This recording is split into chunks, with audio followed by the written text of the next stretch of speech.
grand show du week-end sur la RTNC. C'est en direct depuis le studio Manguebi de la RTNC. Tout de suite, en direct.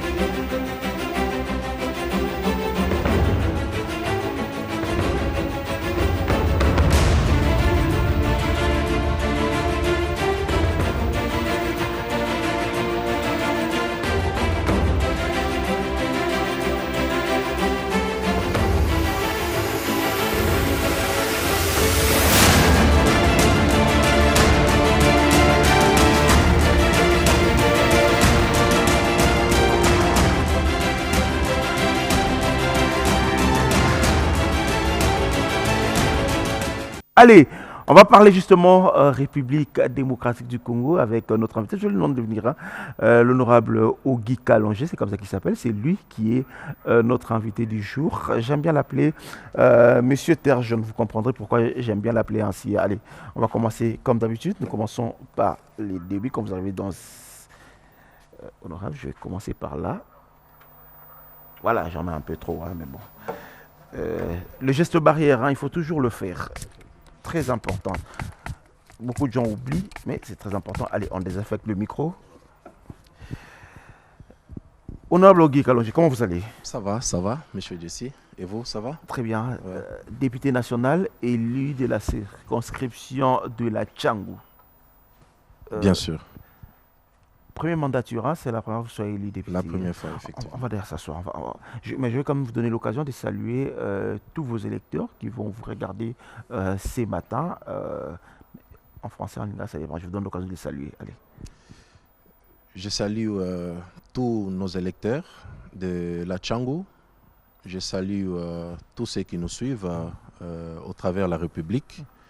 Nos frères de Beni, Boutembo, nous sommes de cœur avec vous. Je profite de votre micro pour présenter mes sincères condoléances à la famille de notre vieux, l'honorable Henri Thomas Lokondo. Vous savez, c'est une grande perte pour la République. Nous avions l'habitude de l'appeler vieux et lui nous appelait cher ami. À tous les collègues députés, mes sincères condoléances. Je pense qu'on va attendre les programmes pour pleurer et honorer les vieux. Merci. Alors, on va s'asseoir, on va justement parler de votre mandature en tant que député national. Ogi Kalonji, vous étiez dans le privé, vous vous retrouvez député, vous êtes député national, mais également président du réseau de jeunes parlementaires. Vous dirigez ce réseau, c'est ça aussi, hein? Ouais. Donc, dites-moi, cette aventure, comment c'est parti? Bon, vous savez... J'étais dans le privé, j'ai une expérience de plus de 10 ans. Je crois que c'est depuis 2008 que je suis dans le secteur privé. J'ai eu la chance de créer plusieurs structures, dont 2 de ces structures fonctionnent jusqu'à présent. Une, c'est KLZ qui porte mon nom, KLC Kalonji. Z, c'est un ancien partenariat que j'avais fait avec une société sud-africaine. Après, là, j'ai créé aussi Elika Group. Elika, c'est le nom de ma fille, que je salue d'ailleurs. Alors, j'ai eu une expérience dans ce secteur-là. Et comme vous le savez, 50% de ce qu'on faisait, c'était ramener les investisseurs pour venir investir au pays. C'était créer des structures. C'était vraiment lié à la politique parce qu'il fallait avoir des contacts en permanence avec des politiques. Bon, nous avons connu beaucoup de choses. Et c'est là qu'on a décidé qu'il fallait nous-mêmes qu'on soit acteurs. Comme ça facilite ces contacts-là. Nous avons un carnet d'adresses important. Et toutes ces personnes, à un moment donné, vu ce qu'on rencontrait sur le chemin, ils commençaient à se sentir un peu hésitants pour venir investir au pays parce que nous avons rencontré beaucoup de choses. Les plus récents, c'était en 2011. Notre structure a été retenue parmi les structures qui avaient livré les équipements à la CI dans le temps via l'organe qu'on appelait cellule technique pour la sécurisation des élections. Et là, nous avions connu l'aventure que je ne sais pas oublier. Il y a eu des détournements, il y a eu beaucoup de choses. Et tout ça ça m'a poussé à être acteur et voir comment nous pouvons évoluer avec ce qu'on est en train de faire. Alors, je retiens une chose, c'est une parenthèse qu'on a ouverte, très vite on va la refermer, ouais. Mais faisons un peu de la pédagogie pour tous les jeunes qui nous regardent. Vous êtes jeunes, hein, on va le dire comme ça, même si je donne votre âge, vous ne donne pas votre âge, mais vous êtes jeunes, vous êtes parmi les jeunes parlementaires de la République démocratique, le jeune député, vous étiez dans le monde des affaires, vous vous retrouvez en politique. Cela ne donne pas un mauvais exemple aux jeunes aujourd'hui que pour réussir, il faut faire de la politique? Non, non, monsieur Dessy, pas du tout, parce que je ne vais pas dire déjà que dans le privé, j'avais réussi. Non, mais je vais vous dire ici que... Non, vous étiez bien parti. Voilà. Ouais. Je vais vous dire ici que depuis que je suis parti de l'université, parce que j'ai fait d'abord mes études universitaires en Afrique du Sud, où j'ai fini en 2003, où je suis ingénieur en administration. Dès là, j'ai décidé de venir ici, je fais le droit, j'ai fait plusieurs formations aussi. Déjà, je vous dis que je n'ai pas eu le temps d'introduire un CV quelque part. Donc, je ne faisais que vous avez créé de l'emploi. J'ai créé de l'emploi. C'est quelque chose de bien, c'est quelque chose que nous voulons aujourd'hui. Mais maintenant, retenez que le monde des business, 50%, comme je l'ai dit, de ce qu'on faisait, c'était négocier des contrats. Nous avons participé, par exemple, au lancement du projet INGA 3. Dans le temps, c'était vers 2013-2014. Je représentais notre structure qui, pendant que les Sud-Africains présentaient 4500 MW, nous étions à 9000.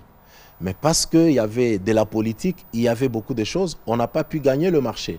Alors, nous avons compris qu'il fallait faire le privé et être acteur politique pour faciliter effectivement ces contacts-là avec le monde étranger. Mais je reviens justement maintenant à ma question. Je reviens à ma question dont je disais, c'est ce qu'aujourd'hui beaucoup de gens pensent que pour réussir, il faudrait nécessairement faire la politique. Comme ça, on voit tout le monde s'y lancer dans la politique. Pas nécessairement. Je pense que pour se lancer dans la politique, il faut d'abord avoir une vision. La vision doit être claire. On ne peut pas réussir seulement en politique. Moi, je n'ai pas fait mes premiers pas en politique. Non. On peut réussir dans autre chose. Et puis voilà, si vous êtes appelé à faire la politique, c'est quelque chose qui vient. Ça viendra. Vous ne pouvez même pas retenir cela. Alors, vous vous lancez, vous êtes candidat à la Tchangou, vous êtes élu. Et parlez-nous un peu restons un peu dans cette aventure. La Tchangou, aujourd'hui, il y a moins de députés qui y reviennent, moins de députés font des choses. Hein. Parlez-nous un peu comment vous êtes élu. C'était quoi le message? Bon, je vous découvre en fait. Hein. Oui, parce que je suis un peu éloigné de la télévision. Je passe plus mon temps sur terrain, je passe plus mon temps avec la population que dans des chaînes de télévision. Je suis élu en 2018. Le message était clair. Vous savez, dans le temps, on parlait du renouvellement de la classe politique. Il fallait voir des jeunes aussi tenter l'aventure. Mais moi, ce n'était vraiment pas un visage que les gens découvraient parce que je vous dis que j'étais déjà dans le privé. J'ai créé déjà de l'emploi, on me connaissait quand même déjà. Donc les gens ont vu que je n'avais rien de nouveau à apporter, à part leur rappeler ce que je faisais, dont eux-mêmes étaient témoins. Ils ont dit non, si il a fait ce qu'il a fait en privé, il serait souhaitable qu'on lui donne la chance d'être élu, enfin qu'il puisse porter notre voix auprès des autorités. Je pense que c'est comme ça l'aventure a été. Donc la population me connaissait dans ce que je faisais et ils m'ont donné la chance parce que maintenant, j'ai la facilité d'entrer dans le bureau de toutes les autorités, j'ai la facilité de porter la voix de la population. Je pense que c'est ça le côté positif que j'étais en train de rechercher en politique. D'accord, le côté positif, vous êtes en train de chercher en politique, vous êtes élu, vous arrivez à l'Assemblée nationale, vous êtes je sais pas, élu, choisi, désigné, je sais pas, c'est à vous de dire, hein, président du réseau de jeunes parlementaires. Ça monte vite, hein? Bon, chacun a son étoile et au-delà de l'étoile, il faut tout simplement être une bonne personne. Hein? Vous savez, quand vous êtes entouré de bonnes personnes, quand vous êtes aimé, quand vous faites du bien, surtout, parce qu'on ne force pas à faire du bien, mais plutôt on force à faire du mal. Voilà, alors moi je vis naturellement, je suis simple, je suis ouvert à mes collègues. Les collègues m'ont porté. Il y a eu élection. D'ailleurs, ces élections ont été conduites par un collègue de l'UDPS, maître Tony Mwaba. Alors, Les jeunes m'ont porté. Les jeunes ont senti que j'étais simple, j'étais ouvert à eux, j'ai représenté tout ce qu'ils voulaient. Ils ont voulu que je sois leur président et voilà, aujourd'hui, je suis élu président du réseau des jeunes parlementaires. Alors, vous êtes élu dans la circonscription électorale de la Tchangou. Vous abandonnez vos électeurs, vous allez habiter dans le Lukunga. Non, pas du tout. Je n'habite pas la Lukunga. J'habite, je suis en Dili, je ne voudrais pas... je suis en Dili sur... voilà. Vous n'avez pas abandonné vos électeurs. Mais pourquoi on va le faire? Généralement, pourquoi j'ai dit ça? Je voulais justement aborder, généralement, les députés, lorsqu'il a envie d'être élu, il vous amène un projet, Labino Maï, Labino Courant, Labino Nzela, et puis après, lorsqu'il est élu, le député revient pour nous dire que non, moi, mon rôle, c'est de voter les lois, mon rôle... ou encore Akimi, Akeko, Vandakwe, Mosusu. En fait, vous êtes élu à la Tchangou, vous faites quoi aujourd'hui? Qu'est-ce qu'on peut mettre à votre actif? Monsieur Jesse, c'est une très bonne question. Vous savez, parfois, il y a un langage pour la campagne. C'est ce que vous venez de dire tout à l'heure. Les députés peuvent dire, bon, Nakoche Labino Courant, Maï, et tout ce que vous voulez. Mais ce n'est pas ça la politique que moi j'étais venu faire. Moi, j'étais venu faire la politique de lier la parole à l'acte. Voilà.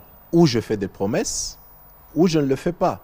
Mais si je fais des promesses, je dois les réaliser. Vous savez, j'ai battu ma campagne de proximité, sans polo, sans argent. Je disais d'ailleurs à ceux qui venaient me voter, si vous venez pour l'argent, alors allez-y voter d'autres personnes. Parce que j'incarne des valeurs. Et ces valeurs-là, nous devons le prêcher à la génération qui vient après nous. Voilà, donc aujourd'hui, je vais parler des terres jaunes comme vous avez voulu qu'on parle des terres jaunes. Aujourd'hui, je suis arrivé, une petite histoire des terres jaunes, c'était un coin où il y avait la brousse. C'est quoi d'abord? C'est un quartier, c'est un quartier de Lancélé, juste après l'aéroport. Ce quartier-là, il y a plus de 100 000 habitants. Alors, dans le temps, c'est le quartier où le président Mobutu allait souvent visiter un de ses amis dans le coin. Alors, comme la voiture qu'il utilisait n'arrivait pas, c'est comme ça on avait versé une terre jaune. C'est là le nom de terre jaune. Alors, plus on a évolué, les quartiers commençaient à être ouverts à d'autres personnes. Il y a eu les sinistrés des Bandalungwa, des Kitambo qui sont allés vivre là. Je crois que c'est autour de 2007-2008 qu'il y a eu du courant là.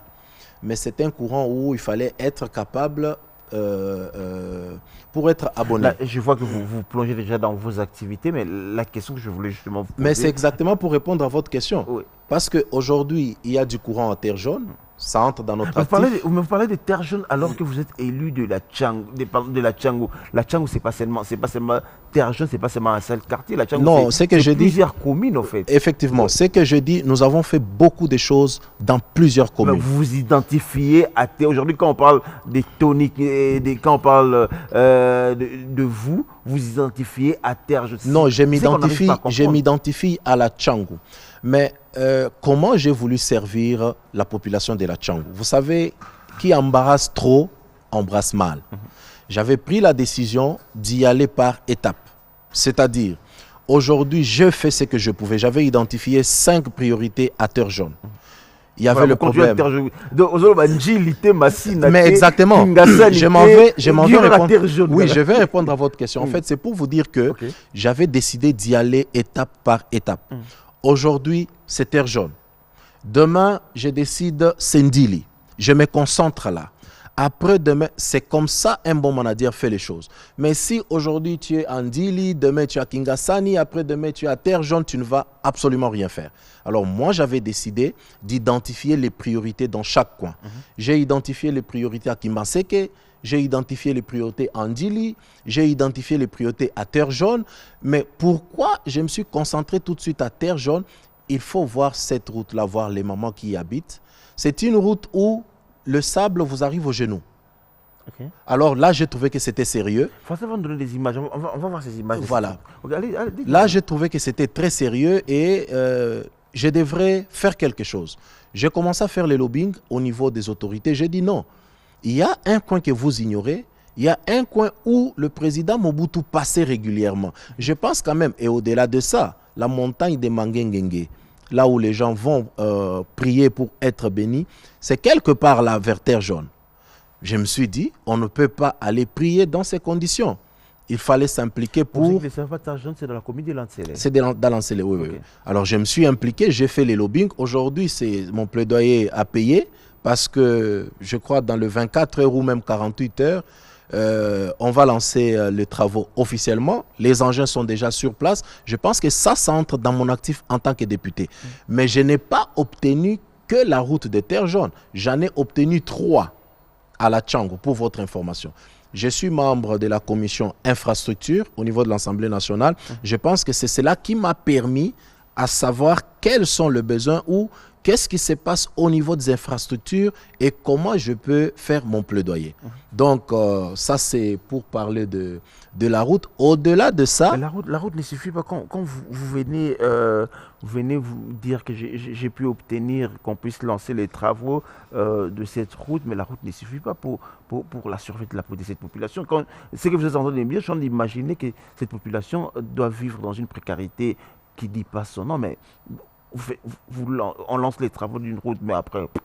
Mais comment voulez-vous qu'une population vive dans l'insécurité? Parce que à cause de cette route, on a arraché le bijou aux mamans, on tuait les mamans, on violait les mamans. Cette route vient résoudre aussi les problèmes sécuritaires. Ça, c'est très important. Parce que là où la maman pouvait faire 30 minutes pour atteindre sa maison, aujourd'hui, elle va faire 5 minutes. Je pense que la route a résolu plusieurs problèmes au même moment. Ils ont du courant aujourd'hui. Nous avions fait un plaidoyer à la SNEL. On a fait ces plaidoyers-là, les plaidoyers à payer. Aujourd'hui, ils ont du courant. D'ailleurs, la population qui dormait à 20 h, ils se permettent aujourd'hui d'aller jusqu'à